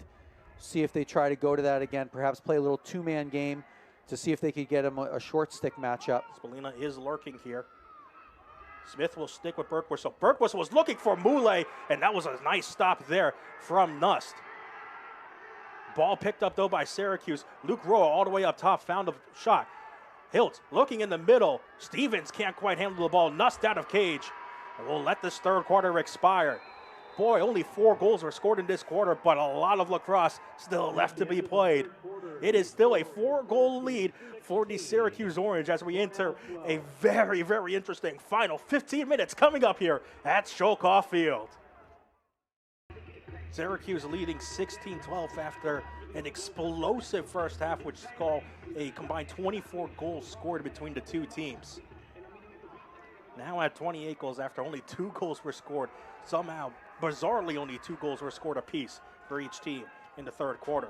Again, I think that's the pace that Cornell would like, and here's a face-off violation. Called against John Mullen. So Cornell have an opportunity. They go quickly. Mark Silos decided to go quickly. He is staying on the field. Here's Michael Long. 4 goals for Michael Long, 4 goals for C.J. Kirst. One of the other big differences, the scoring has been so diverse for Syracuse. On the Cornell side, only 5 goal scorers.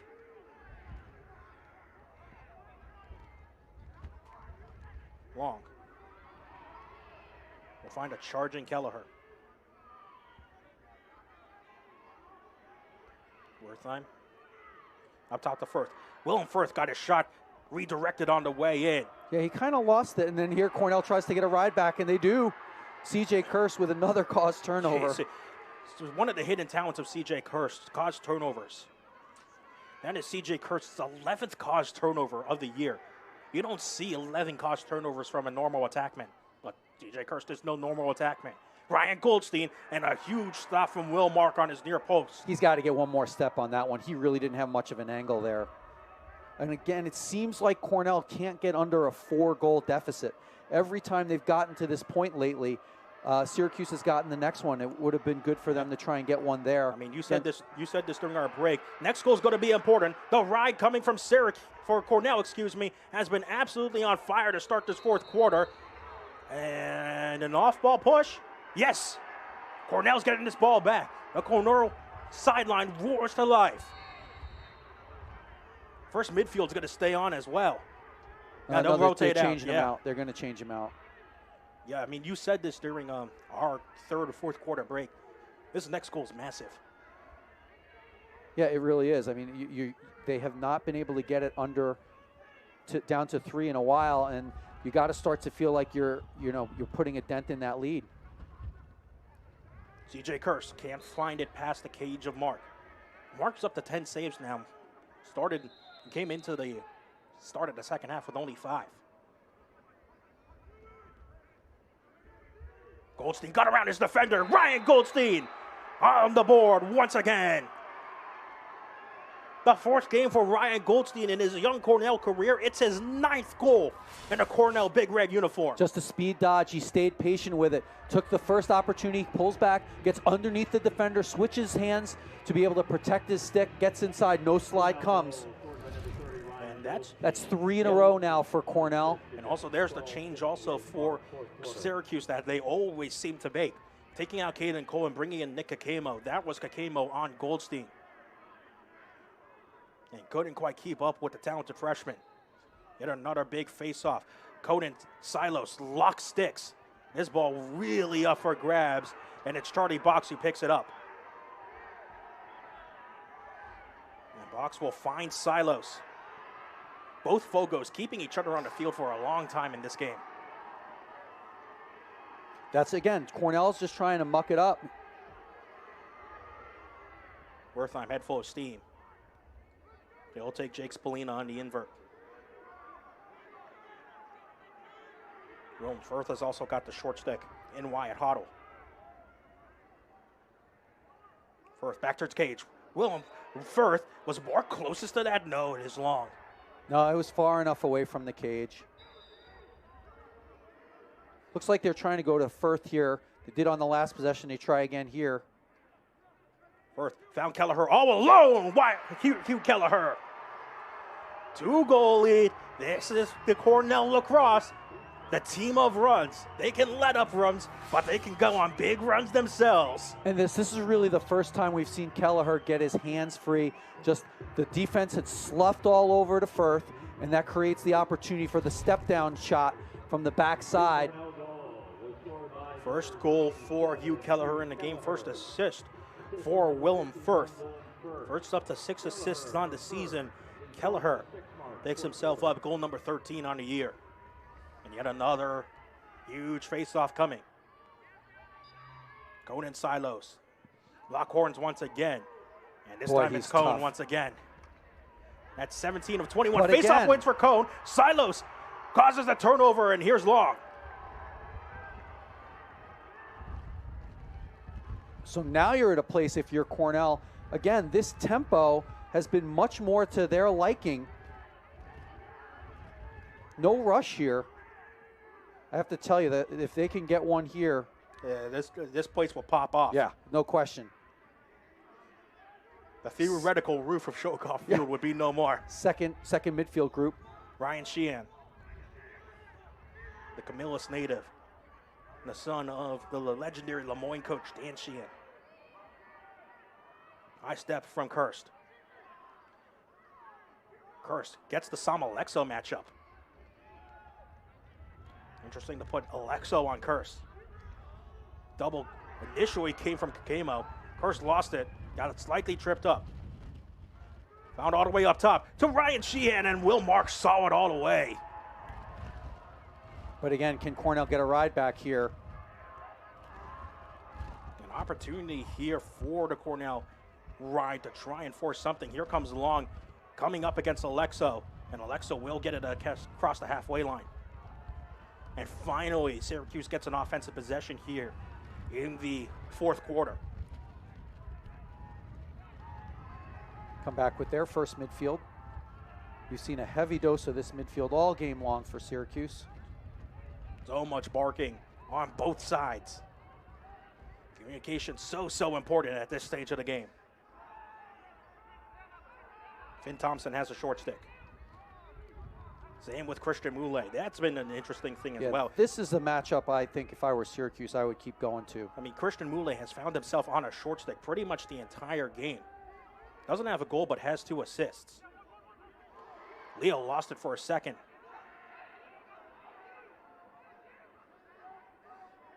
English will now get Kyle Smith. 10 seconds to shoot on the shot clock. Owen Hiltz is going to have to let one rip. Owen Hiltz, and it's a low stop from Wyatt Nuss. That is his 4th save of the game. He's really solidified the Cornell defense here in the second half. That's a big stop for Cornell. And a huge change for Coach Busek to call in Wyatt Nuss. 4 saves, 2 goals allowed for the original starting goalkeeper this year for the Cornell Big Red. And Spencer Wertheim's directing traffic. He wants everyone to clear out since he has the short stick huddle. Yeah, he usually likes to invert, and they're going to take the opportunity here. Former attackman Spencer Wertheim gets a huge slide coming in, and Goldstein picks the ball back up. Found Long. Firth got around a man. Willem Firth blocked. Shot deflected on the way in. Firth will pick it right back up. 30 seconds approaching on the shot clock. Kirst. Double came. Long all alone in the middle. Still has the ball. And Michael Long had it forced out. And a flag is going to fly against Syracuse. Excuse me, a flag's going to fly against Cornell. You cannot have that type of flag thrown against you. That's a costly error.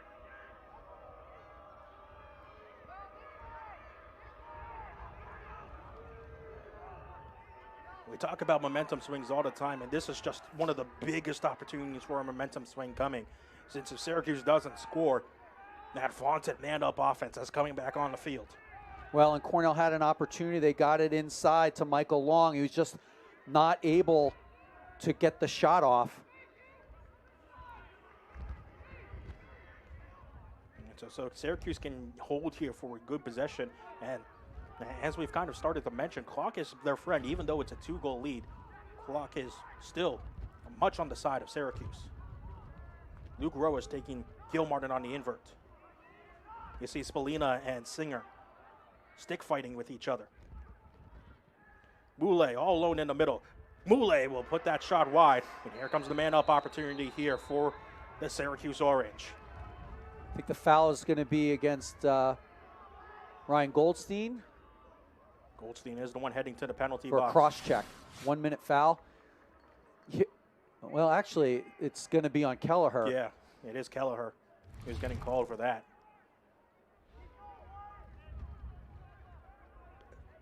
Wyatt Nuss has not faced a man-down opportunity yet.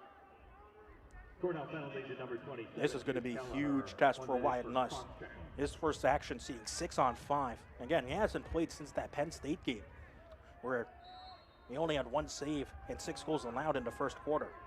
Cornell wants to switch to Matt Tully, but now Coach Busek has gone back to Wyatt Nuss. And Owen Hiltz had his ball deflected. I think that came off a Cornell stick. Me too, yeah. But no, it's coming the other way. Didn't think about it. I mean, there's 2 things, right? The guy who was going after the ball clearly thought he had to save it. Yeah. Right? That said, I thought it was off a Cornell stick. Me too. But most of the rest of the Syracuse players reacted as if it was off a Cornell stick. See the ump? And usually the referees, will yell out whose stick that went off so that everyone is, clear about who's getting that ball. The only thing that surprises me is that the Syracuse player who was closest to it was going as if it was not hit. Let's take a look here, as it was either Staub or Rahale. Boy. Can't quite tell from that angle. I'm not sure if it got hit through there. If we've got another replay, we'll take a look. For me, when I saw it live, I thought it was Me off too. a Cornell stick. It looked like it changed directions, definitely, or had some sort of velocity change on the ball, which would have indicated it went off a stick of some kind. Still 45 in the extra man here for Syracuse. So Syracuse may be catching a break here. Oh, Stevens can't get a pass on target to Hiltz. That's a huge blunder there. Listen to Shokoff roar. Luke Gilmartin. It's a tough clear for him to make. And he'll get it over to Spencer Wertheim. So now you've got about 18 left in the foul. So if you're Cornell here, you get your personnel sort of moving in the right direction, and you wait until you get all 6. They're going to come out with that sort of a mixed group here, probably because you've got Kelleher who's got to hold the whole foul, right? So you're seeing Firth full strength. Goldstein comes through the midfield, goes behind the cage. Nikolic is the one who's replacing Kelleher. Firth had the short stick, same with Wertheim. Syracuse is very aggressive with their slide packages here. So if you're Cornell, you see, can you get that slide game moving and then take advantage of behind it with ball movement? 20 seconds for Ryan Goldstein, working against Nick Kakemo. 10 on the timer. Here's Nikolic. Long has a short stick. It's Nathan Levine. 7 seconds. Long all the way up top. Spencer Wertheim has hands free. And Will Mark saw it all the way. But a ground ball by C.J. Kirst and a new shot clock. Huge ground ball from C.J. Kirst. It's a fresh 60 on the way. Michael Long still has the short stick. Can Cornell find Long on the short stick once again? He does. Willem Firth found Michael Long on the short stick matchup. It is a 1-goal game in Ithaca. Firth has really been feeling it in this half. He's been initiating quite a bit. He comes off a top center and he looks across the goal and he finds Michael Long, makes the catch with his left hand, and we've got to have a timeout here as Cornell gets this down to a 1-goal Syracuse lead with 5:29 to go. Syracuse started this game on a 7-0 run, and Cornell, who has not led in this game, has gotten it all the way down to a 1-goal deficit here in Ithaca. And a return to this great rivalry between two of the best teams historically in Central New York and in Lacrosse. This face-off win big, and it's going to go to Aiden Blake. Working up against John Mullen and Mark Silos. It's Aiden Blake on the wing who picks it up. And now Cornell goes on to clear. And eventually it's Blake who picks it back up and gets it over to Staub on the transition. So Cornell will have a chance to see if they can pull even here. Cornell has not led in this game. It has been all Syracuse since the opening tip. Syracuse started this game on a 7-0 blitz in the first quarter. And you see Hugh Kelleher working all the way back. He'll get the switch from Figueres.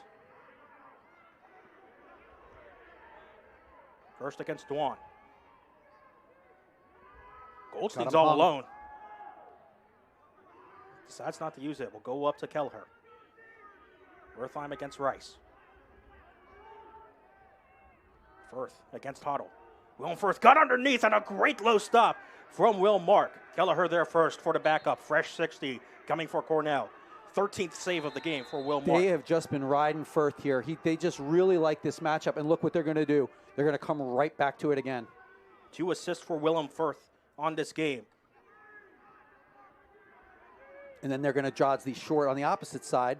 Wertheim against Rice. Spencer Wertheim will get it up to Goldstein. Ryan Goldstein! Oh, Mark's what a save from Will Mark, going down, reaching the stick up high to make his 14th save of the game.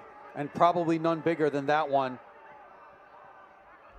Clock's now on the Syracuse side as well. Oh, lazy pass from Rice. Hiltz couldn't quite control it. We're going the other way.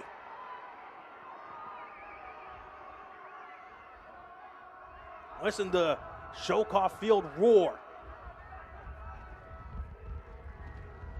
5 seconds on the clear. Oh, and Cornell a good gets it heads-up over. play by Kirst to come and help. That's the hidden IQ of C.J. Kirst that you don't often get. You will see the goals and the assists, but one of the smartest players in all of college lacrosse. Second midfield here for Cornell. 3 minutes left to go in this game.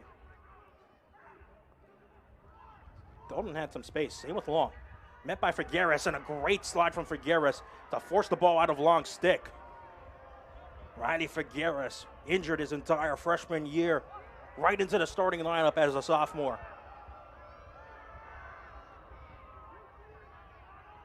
And this clear goes over cleanly for Syracuse. And a huge, again, time continues to tick off the clock. And Syracuse is probably now just in clock-killing mode. I know, you got to stay aggressive. You've got to stay aggressive here if you're Syracuse because, you know, it seems like it's a lot of time, but it can be a lifetime in lacrosse. Second midfield is out for Coach Gary Gate, and I think he called a timeout. He did. Let's go here at the top of your screen. And once again, it is Muley facing off against a short stick. That's Luke Gilmartin.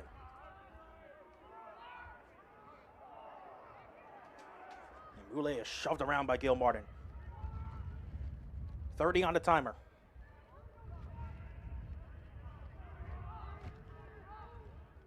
Muley gets across, GLE. Slide comes from Aiden Blake. Hiltz. 15 to shoot. Muley against Blake. Muley lost the handle. Picked up by Singer. Here comes Blake. Spallina chasing after him. Blake gets the clear. Here we go. Gilmartin hands it off. C.J. Kirst, kick save from Mark. What a huge save from Mark. Dooley picks it back up. He'll go over. C.J. Kirst picks it back up. Now the question is, does Cornell call a timeout here? Coach Busick has one more to his advantage. Does he let his just players play? He's getting the first midfield out here. 1 goal game in Ithaca. Kirst. 1 minute left. Wertheim. Bounce save by Mark. And into the crease for the Syracuse netminder. 15 saves for Will Mark. Make it 16 saves for Will Mark, who has absolutely come up clutch for the Orange at the end of this game. Aggressive ride coming out. 10-man ride coming up for Cornell. This 10-man so aggressive for Cornell. Still up for grabs. Sam Alexo loses it. Spencer Wertheim picks it back up. Gets it over to Firth. 24 seconds. All alone. Goldstein! We're tied! Wow, that was a ride that just never ended for Cornell. They just kept with it and kept with it and kept with it. Finally, they were able to create the turnover and a good opportunity there. A good move by Wertheim of looking down the field, and Goldstein makes no doubt about it after, I would tell you, Will Mark has made several big stops in this, and then Cornell's able to do that. Now, 19.8 seconds is plenty of time if you're Syracuse to get a face-off win. Both teams have a timeout. That's the big thing. Both teams have a timeout. This face-off massive.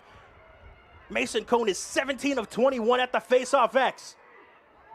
Can't make it 18. Mark Silos picks it up. Will Coach Busek call time? Silos takes it. Mark Silos! Mark Silos scores! Cornell has taken its first lead of the game with 10 seconds left! And you could see Connor Busek on the sideline was waiting to call a timeout, and he said, we got a chance to go to goal. And Mark Silos coming up with a big play. He gets his own ground ball, and he just comes right down the side here, and keeps going, and no defender came to him, puts it up high, and now we're gonna have a timeout here just to, if you're Cornell, to make sure you got everything all set up with your first lead of the game at 17 to 16. He needs to get this to get the tie up here and just prevent an opportunity, because this has been the type of a game where it wouldn't surprise me that Syracuse could come down and score very quickly. That's what you have with Mason Cone. He has done that. He has a goal already in this game, 6 goals this season for Syracuse. Can Silos tie this up long enough? Ball squirts pass. Picks up to Stevens. 5 seconds. English running. English got past the defender, and he got it under. Wyatt Nuss. We're all tied up at 17.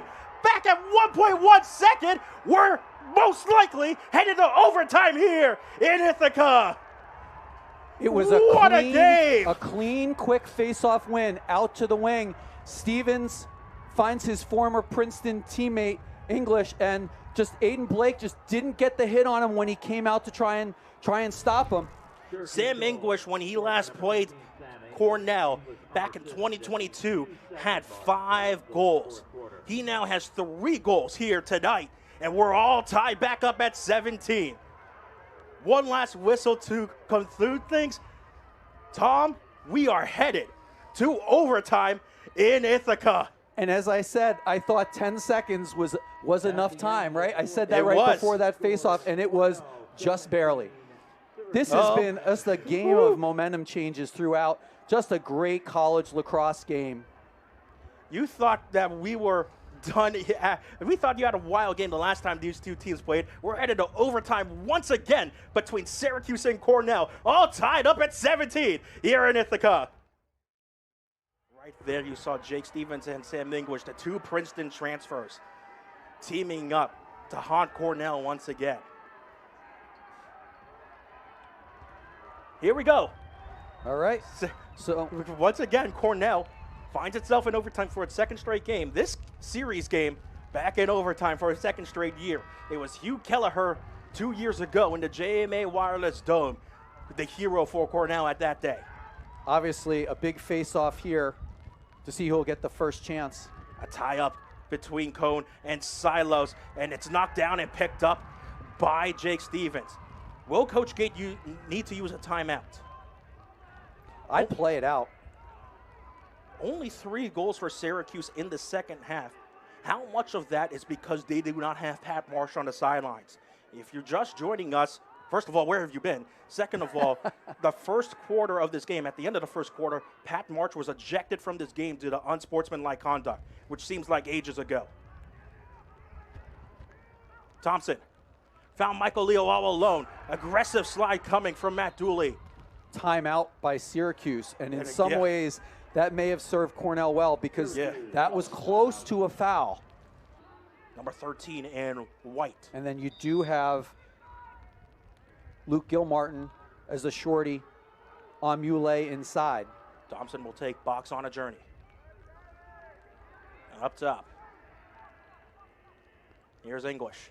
Gets the slide. Now English has the box matchup. Got around him. Sam English, what a save from Lust. Big ground ball coming up. Staub had no idea where it was, but Gilmartin did. That's the 5th save for Wyatt Nuss coming into this game at halftime. Now an important clear coming up. Gilmartin across the field. Can't get it to Staub. Turnover. Syracuse gets the ball back with a fresh 80. And Cornell will call a timeout here. It'll be Blake on Finn Thompson. And we'll do it again with Thompson now having Aiden Blake on him, the short stick matchup. And again, Gilmartin is matched up with Christian Moulet inside. Michael Leo has Brendan Staub, the long stick midi. English couldn't handle the ball initially, has follows for company. All the way to Moulet, who can't handle it either. Another turnover. The slick field playing games with both teams. And now here comes Cornell on the clear. Now remember, Cornell has used their timeout. Both teams have used their timeout, I believe. Yep. So we are going the entire rest of the 2 minutes here in the first overtime. Nuss found the long pole. Here's Michael Long. Stop still on the field. If you're Cornell. Get your personnel right.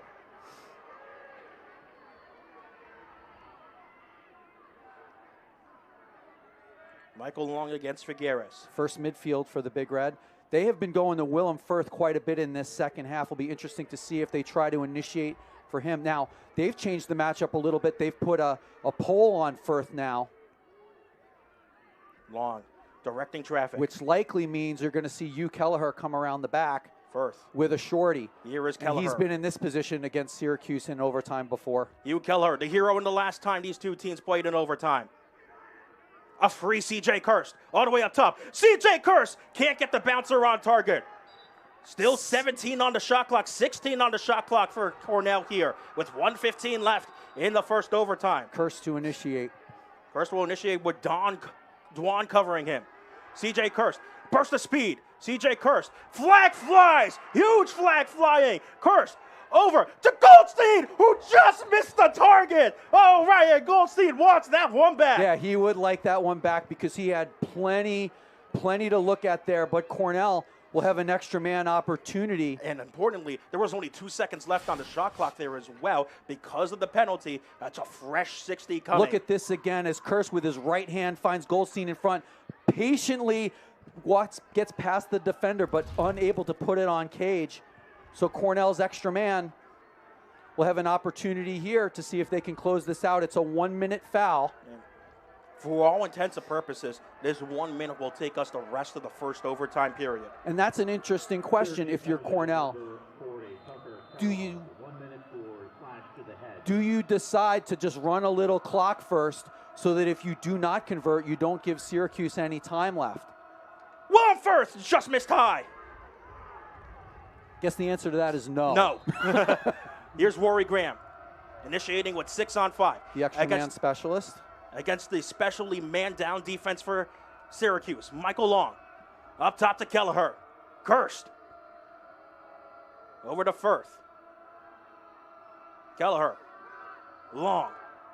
30 seconds left on the man up. C.J. Kirst just missed the wide. Marcus, the first one there. Danny Cadigan was not there on the backup. And Syracuse can kill off the rest of the man up and most likely take us to the second overtime. Well, we've got plenty of time here. Yeah, will Syracuse look for a man down goal? No timeouts for either team to spend. 15 seconds left in the quarter. Aggressive double coming here from Cornell. English got around a couple of men, but decides not to go to goal.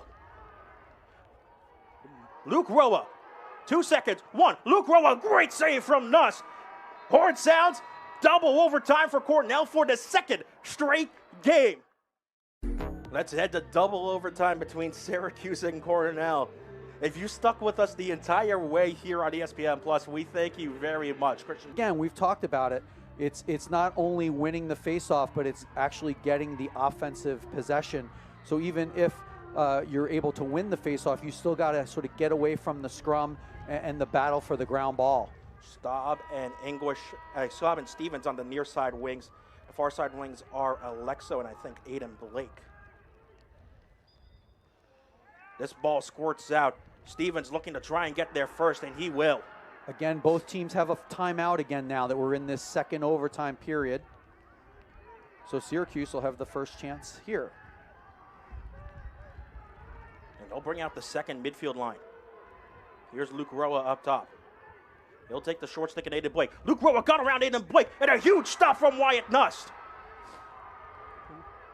A little bit of a weird pass, though, for Matt Dooley, and Dooley will pick it back up. Hounded by blue jerseys. He's forced out of bounds. Has to get this ball back. 10 seconds left for Cornell to clear.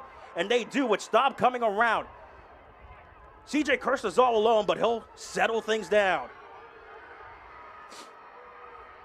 Oh, what a start to this second overtime period. That was a little bit of a scramble.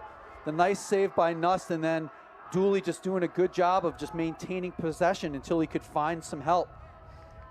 CJ Kirst has 4 goals and an assist, doing battle with Billy Dwan.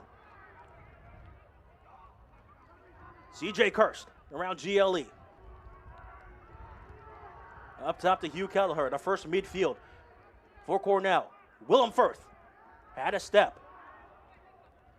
All the way up top, Hugh Kelleher. Hugh Kelleher, sprint dodge. We'll just get it back. Willem Firth just missed it. This is going to be a close battle to the ball. It's going to go to Syracuse. First there was Carter Rice. That was really, really close. I think it was the right call, but it was really close. So now Cornell can set up their ride here. Syracuse has failed 6 clears in this game. Can the Cornell ride force another failed one? Kakemo on the far sideline, looking for an option. Is going to go across the field to Dwan. Long comes charging in, and it's over to Nathan Levine. So clean clear here for Syracuse as the first midfield trots back on out for the Orange. Finn Thompson. No one else. Moulet to the ground. He's got a shorty. That's Charlie Box. The shorty also on Leo. That's Aiden Blake on Michael Leo. And usually they've had the pole in this matchup in this game. Owen Hiltz against Dooley. Leo against Blake. Syracuse spreading out the offense. Leo gets around Blake. Decides not to go to Cage. Backs it up to Spallina. Joey Spallina against Jason Singer. Gets a screen. In the middle. Finn Thompson, a huge save for Nust. Absolutely hounded. That should be a hold. Yep. And Jack follows. Will secure the possession. Wyatt Nust has come up absolutely huge in this game for Cornell. Now they must have said he lost that ball because I thought he had possession. Now the clear coming as Aiden Blake will get it over to CJ Kirst. Now with a minute to go here, you can hold for the last shot. You run a little clock and then use your timeout. Yeah, Coach Busek still has his timeout. Essentially, Cornell can hold for the final shot here in double overtime. Spencer Wertheim gets around Hoddle, gets a screen. Wertheim all alone. CJ Kirst all alone. CJ Kirst has won the game for Cornell. They went right to the cage. They like that matchup with Spencer Wertheim against the short stick. And he has just a little throwback for CJ Kirst, who gets Cornell a huge 18-17 win here at Shulkoff Field. Just a remarkable college lacrosse game. Offense at both ends in the first half. And here's Wertheim, takes on the dodge.